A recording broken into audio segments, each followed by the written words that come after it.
Empezamos nuestra clase el día de hoy, martes. Sean todos muy bienvenidos. Sergio Felipe, a la orden. Voy a estar impartiendo el curso con ustedes de mecánica, ¿verdad? De orientación industrial. Entonces, le damos gracias a Dios por darnos un nuevo día, ¿verdad? Para poder aprender algo más, ¿verdad? Entonces, el día de hoy vamos a empezar con el tema que vimos en la guía número 2, que es equipos de diagnóstico automotriz, ¿verdad?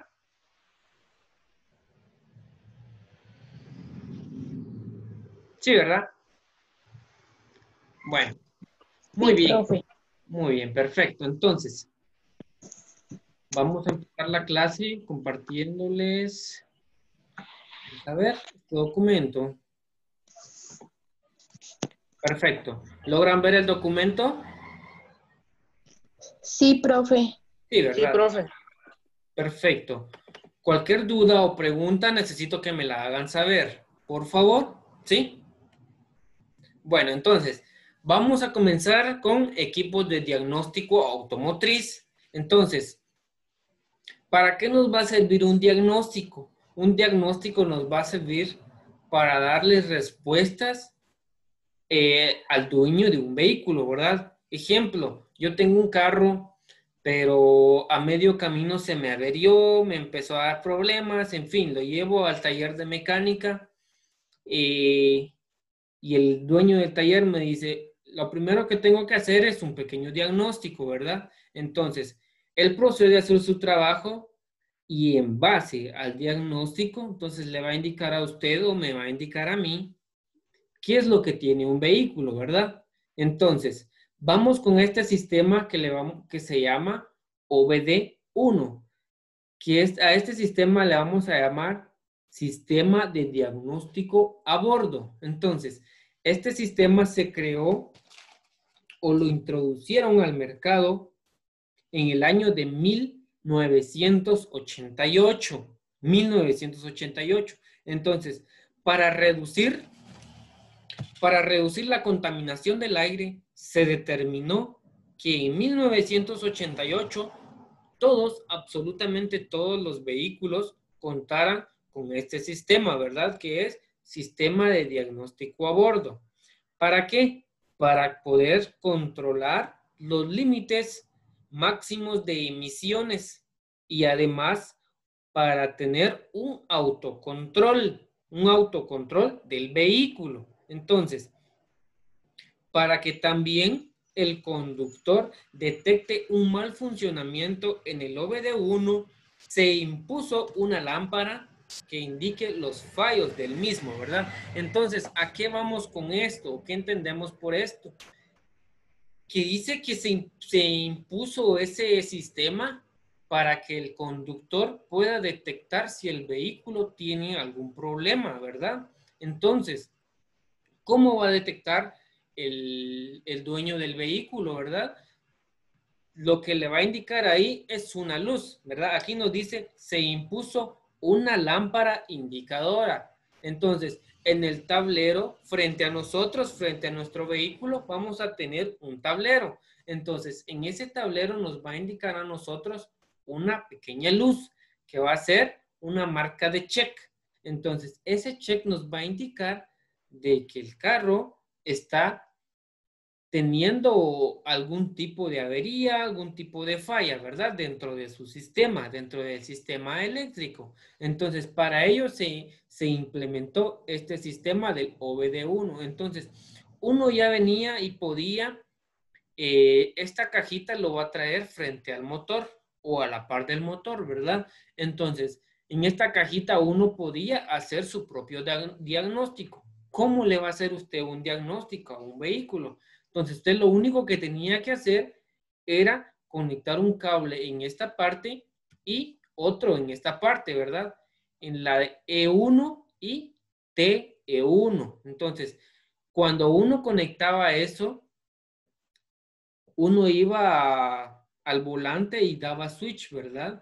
Y automáticamente le empezaba a parpadear la luz de check. Entonces, ¿qué es lo que uno hacía ahí? parpadeos largos van a significar 10, un número 10. Un parpadeo corto va a significar 1. Entonces, si a mí me aparecen 3 parpadeos largos, ¿cuánto voy a tener ahí? A ver.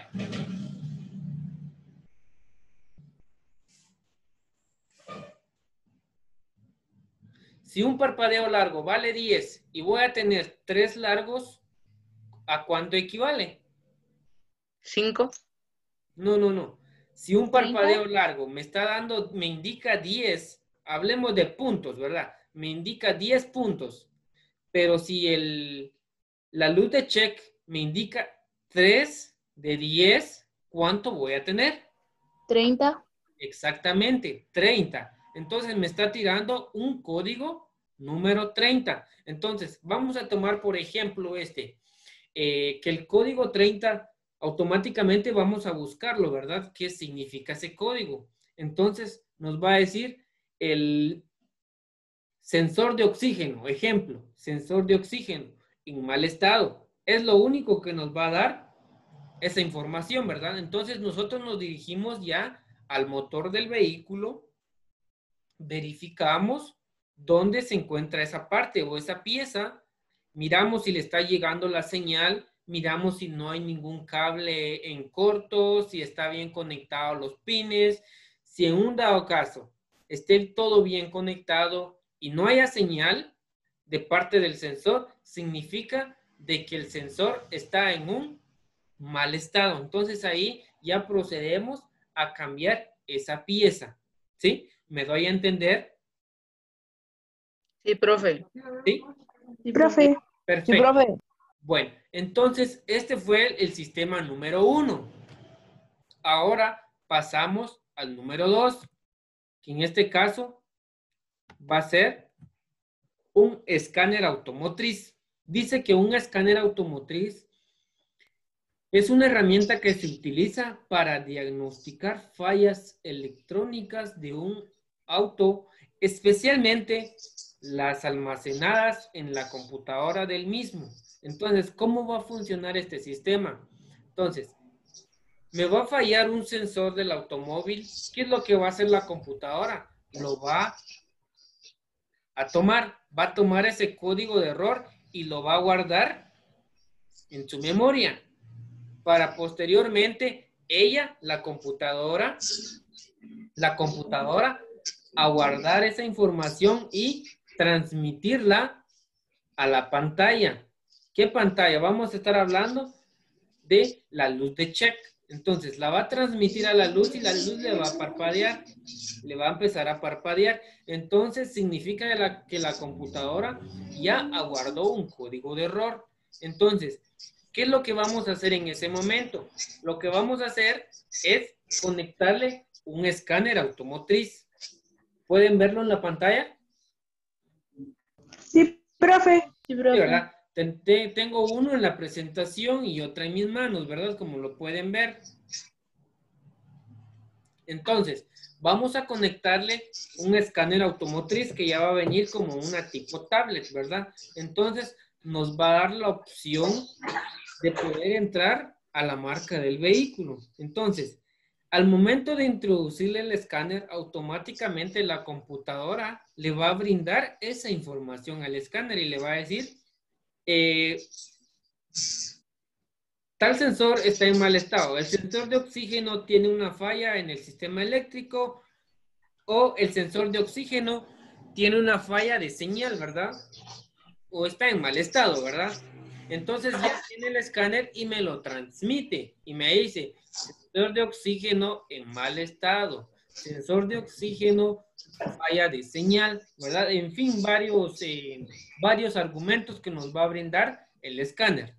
Entonces, así de esa forma vamos a obtener un diagnóstico muy sencillo. Ya no vamos a necesitar de estar conectando cables, sino que simplemente la misma la misma tablet nos va a indicar qué problemas tiene el vehículo. Ya no va a haber necesidad de andar contando los parpadeos de check, ¿verdad? Ya no va a haber necesidad de eso, sino que simplemente una pantalla, un teléfono nos puede brindar ese tipo de información.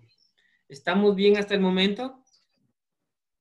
Sí, profe. Profe, ¿No hay ninguna duda, alguna pregunta? No, no, profe. profe. No, profe. Perfecto. Bueno, entonces, este sistema de escáner lo podemos encontrar a partir de 1996. 1996. El segundo sistema de diagnóstico que va a ser el OBD2. ¿En qué año se implementó el OBD1? A ver. 1980. 1988. Perfecto. 1988. ¿Y el segundo?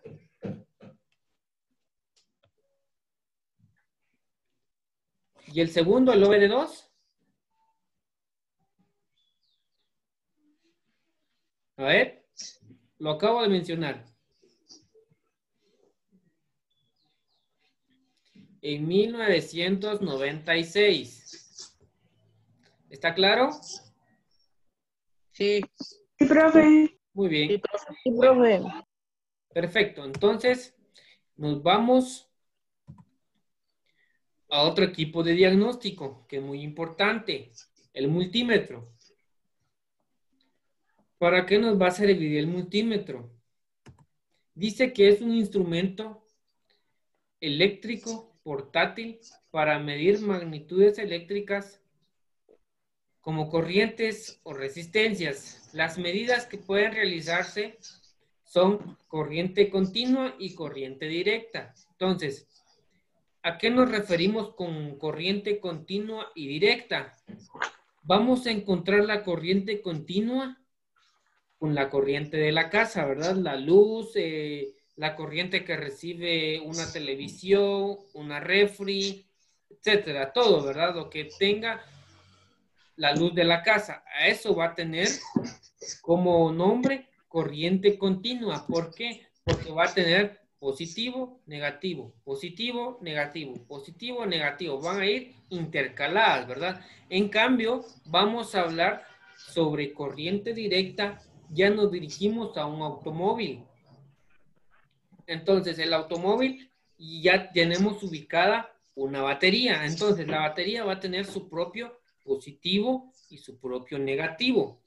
Entonces, ¿me doy a entender ahí? Sí, profe. Sí. Sí, profe. Entonces, vamos a tener positivo y negativo. Entonces, vamos a tener una corriente directa. ¿Sí? ¿Por qué? Porque ya van a estar separados. El positivo de este lado y el negativo de este lado. Entonces, ¿qué vamos a hacer con nuestro multímetro? Pueden observar en la pantalla, tenemos una batería. ¿Logran verlo? Sí. Sí, ¿verdad? Entonces, Sí, profe. tenemos el aparato que es un multímetro. Y acá en la pantalla nos indica 14.36 voltios, que es lo que tiene que medir una batería. Entonces, significa de que este carro en este momento está encendido. Tenemos una punta del multímetro acá, ¿logran verlo? Color negro. Sí. Sí, Sí, ¿verdad? profe. Sí, profe. Y otra punta de color rojo. Muy bien, entonces vamos a poner el rojo en positivo y el negro en negativo. Entonces vamos a arrancar el vehículo y la carga normal que nos tiene que producir esto es de 14.36, 14.26, 14.25 es la carga normal. ¿Sí? ¿Estamos claros hasta ahí? Sí, profe. Sí. Muy bien, entonces nos pasamos a otra imagen y vamos a verificar la carga de la batería sin el motor arrancado. Una carga de batería normal nos tiene que tirar 12.64, 12.65, 70, hasta incluso 80, ¿verdad? En esos parámetros. No tiene que bajar de 12 una carga de batería normal. Entonces, de eso se va a encargar nuestro multímetro. Ese es el trabajo que tiene él, darnos esos datos reales, ¿verdad? Cosa que no podemos ver en una batería, ¿verdad? Solo viendo la batería no sabemos ni cuántos voltios tiene, pero si tenemos la ayuda de ese aparato, vamos a poder ver cuántos voltios tiene en realidad la batería. ¿Estamos claros hasta ahí? Sí, profe. Sí, profe. Muy bien. Profe. Perfecto. Vamos a ver, acá tengo un multímetro, si pueden verlo. ¿Pueden observarlo? Sí, profe. Sí, profe. Perfecto. Muy bien. Entonces, esto nos va a ayudar bastante, ¿verdad? Así se ve un multímetro. No es nada, no es una gran cosa, no es un aparato muy grande, es algo pequeño, muy accesible, como lo dice ahí, ¿verdad? Es un aparato, un instrumento eléctrico portátil, ¿verdad? Lo podemos llevar a donde querramos. Bueno, no hay ninguna duda, ninguna pregunta hasta el momento. No, profe. No, profe. No, profe. Perfecto. Vamos ahora con otro equipo de diagnóstico que es el compresímetro. Tenemos acá también el compresímetro. ¿Pueden verlo en la pantalla? Sí, profe. Sí, ¿Sí, profe. ¿se logra ver? Sí, profe. Sí, profe. Muy bien. Entonces, este equipo nos va a servir para medir las compresiones de cada cilindro. En un motor normal va a tener 4 cilindros. Entonces, cada cilindro nos tiene que producir compresiones. Estábamos hablando la vez pasada de 4 tiempos de un motor, que va a ser admisión, compresión, explosión y escape. Entonces, en este caso, este equipo lo que nos va a diagnosticar es el segundo tiempo del motor, que va a ser la compresión. Entonces, conectamos el equipo de diagnóstico al motor, damos arranque al vehículo y automáticamente en el manómetro nos va a indicar cuántos PSI, que es lo que nos va a leer el manómetro, va a estar midiendo nuestro cilindro. Entonces, ¿a qué me refiero con eso? Acá tenemos unos datos de fabricante.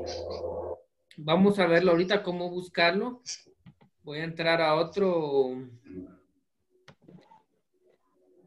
aplicación. ¿Logran verlo ahí? Sí, ¿verdad? Profe. Profe. Vamos a buscar la información de un vehículo de 1996. Especificación va a ser una Toyota, en marca Toyota, ¿verdad? En línea vamos a buscar una RAV4. ¿Han escuchado de ese vehículo, verdad? Sí. Sí. Sí, profe. Muy bien. Entonces nos vamos a reparación y nos va a indicar acá varias especificaciones, ¿verdad? A lo que nosotros querramos buscar con respecto al vehículo. Pero lo que en realidad nosotros necesitamos es cuánto de compresión tiene que tirar cada cilindro. Entonces venimos y nos vamos a especificaciones. En especificaciones ya tenemos acá compresiones. ¿Logran verlo ahí? Sí, profe. Muy bien, Sí, acá profe. tenemos, ¿ven? Compresiones. Dice especificación de compresiones. Nos tiramos ahí y automáticamente nos tira una tabla. Nos dice compresión. Dice que normal cada cilindro tiene que tirar 185 PSI. ¿Sí? ¿Logran verlo, verdad? Sí, profe. Sí, profe. Entonces, ¿cuál es lo mínimo? ¿Cuál es lo mínimo que nos tiene que tirar cada cilindro? 185 PSI, profe.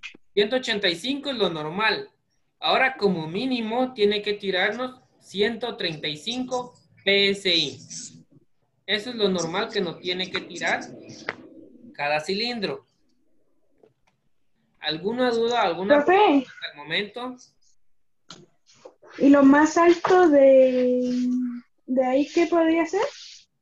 lo más alto que tendríamos que ver sería que el 185 PSI. Eso es lo más alto que tiene que tirar en compresiones cada cilindro.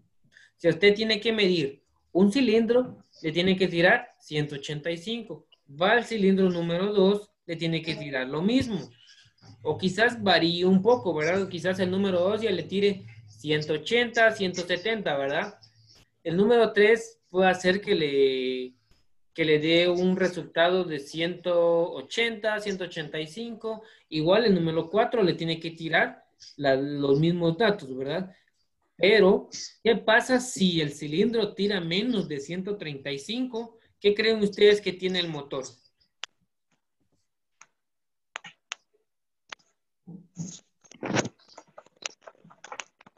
A ver, ¿qué creen ustedes que tiene el motor?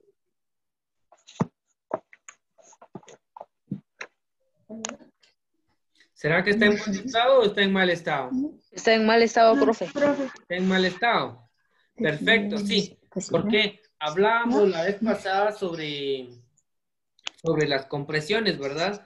Y les estaba indicando sobre un cilindro, sobre un pistón, sobre válvulas y sobre bujías. ¿Cierto, verdad? La semana pasada o antepasada en la clase anterior. Vimos Sí, sobre 4 profe. tiempos de un motor. Entonces, el primer tiempo se encargaba de abrir una válvula de admisión. ¿Y qué pasaba ahí? Entraba aire y combustible dentro de un cilindro. Entonces, pasábamos al tiempo número 2. ¿Qué pasaba ahí? Ya es el número 2, que es compresión. Entonces, se cerraban las dos válvulas. Las dos válvulas se mantenían cerradas. Entonces, el pistón subía. ¿Para qué? Para comprimir esa mezcla. Entonces, ya hay tiempo de compresión, ¿verdad? Entonces, ¿cuál era el tercer tiempo? Explosión. Al momento de comprimir toda la mezcla, sucede un tiempo que es explosión. Entonces, donde quema la mezcla de aire y combustible. En el tiempo número 3 es el de escape. Entonces, ahí sí se abre la válvula de escape y da paso a los gases quemados para que salgan. Entonces, ¿por qué tocamos ese tema con compresiones, verdad? Entonces, me refiero a que si dentro de un cilindro hay fuga, no va a haber buena compresión. Entonces, ¿cuáles son los factores o los problemas por los que se den una fuga? Vamos a ver con el número 1, vamos a tener anillos de un pistón.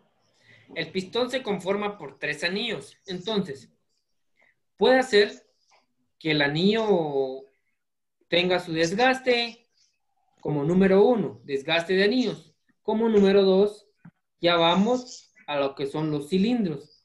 Los cilindros pueden rayarse. ¿Y por qué se rayan los cilindros? Causa número 1, el filtro de aire. ¿Por qué el filtro de aire? Porque antes de que el aire entre al cilindro, tiene que pasar por un filtro. Entonces, si nuestro filtro ya está en mal estado, va a dejar entrar partículas de polvo. Entonces, si deja entrar partículas de polvo al cilindro, ese polvo va a trabajar como lija. Entonces, al momento de que el pistón suba y baje, va a estar rayando el cilindro. Entonces, ahí vamos a tener fuga de compresión en esas rayas de cilindro. Número 3, vamos a tener fuga de compresión en los sellos de válvula. Los sellos de válvula se van a estar dañando o deteriorando conforme el tiempo, ¿verdad? Conforme al calentamiento de un motor. Entonces, va a estar teniendo problemas en sí. Entonces, vamos que cuando vamos a medir presión, automáticamente vamos a tener pérdida de compresiones, ya sea en los anillos, en el cilindro o en las guías de válvulas o sellos de válvulas. Son 3 factores. Entonces, ahí vamos a tener pérdida de compresión. ¿Estamos claros hasta el momento? Sí, profe. Sí, no hay ninguna duda, alguna pregunta. No, profe. Muy bien. Entonces, volvemos nuevamente a nuestro a nuestra pantalla principal. Estábamos tocando el tema. ¿Qué tema tocamos el día de hoy?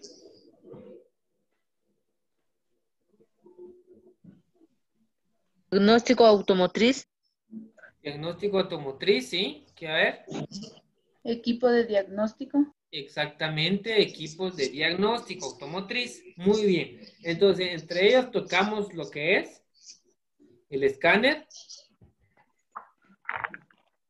Como número 2. ¿Disco duro? Una computadora, sí. Ay, perdón, no era ese, perdón. No, no hay problema. Es una computadora, va lo mismo. A ver, como número 3. Vimos el multímetro. Y como punto número 4.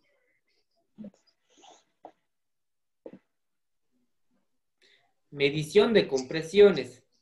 ¿Sí? ¿Estamos bien hasta ahí entonces? Sí, profe. Muy bien. Profe. Entonces, jóvenes y señoritas, espero de que se les haya quedado la clase de hoy, que es equipos de diagnóstico automotriz, ¿verdad? Ya que no hay ninguna duda, ninguna pregunta, nuestro tiempo ya se acaba, lastimosamente, ¿verdad? Porque me gustaría que tuviéramos más tiempo para poder trabajar, para poder llevar a la práctica, para ver cómo realmente trabaja un equipo de compresión, un equipo de escáner automotriz, un multímetro, ¿verdad? Pero lastimosamente no tenemos el tiempo necesario, ¿verdad? Entonces, si no hay ninguna duda, ninguna pregunta, hasta acá llegamos con nuestra clase. Espero que todo haya salido muy bien. Que Dios me los bendiga. Pasen una feliz tarde. Cuídense mucho. Gracias. Gracias, Adiós, profe. profe. Feliz tarde, profe. Gracias.